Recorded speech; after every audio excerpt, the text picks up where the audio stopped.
Assalamualaikum warahmatullahi wabarakatuh. Perkenalkan, nama saya Lucy Nadini. Saya berasal dari kelas 11 IPA 3. Kali ini saya akan menjelaskan sedikit materi tentang renang di bab 3. Pertama, pengertian renang.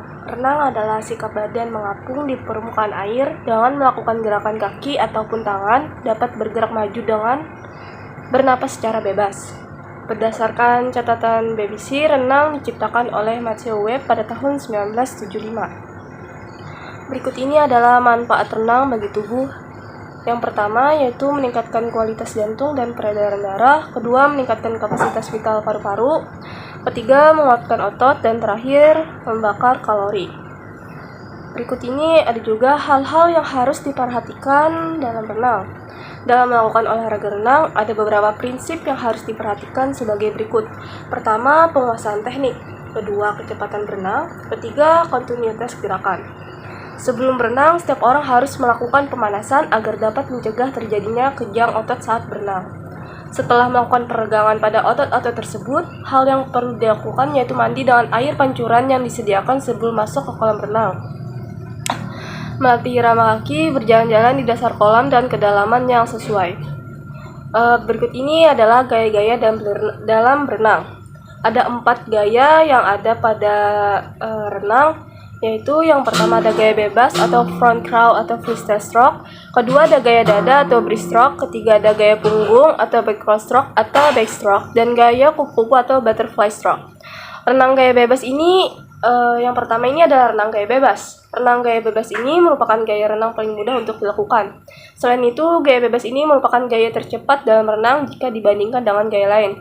Gaya bebas ini adalah gerakan yang dilakukan dengan cara menelungkupkan badan, di mana tangan dan kaki melakukan tarikan dan tendangan air. Kedua ini ada renang gaya dada. Merupakan teknik berenang dengan posisi tubuh seperti merangkak di permukaan air yang dikombinasikan dengan melakukan gerakan kaki dan tangan.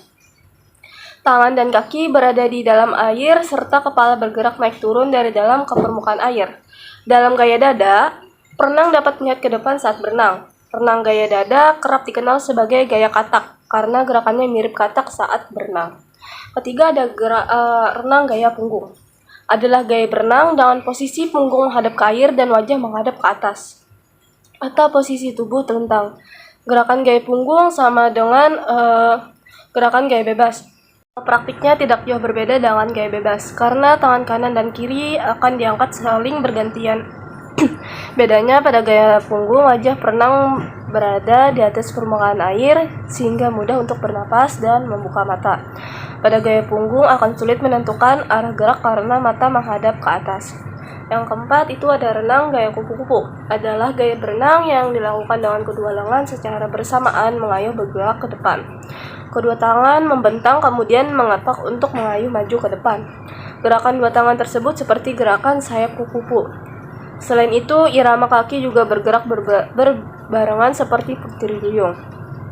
Gaya kupu-kupu merupakan pengembangan dari gaya dada.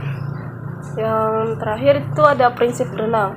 Berikut beberapa prinsip berenang yang harus kita kuasai. Yang pertama ada prinsip psikologis, kedua ada prinsip mengapung, dan terakhir ada prinsip meluncur.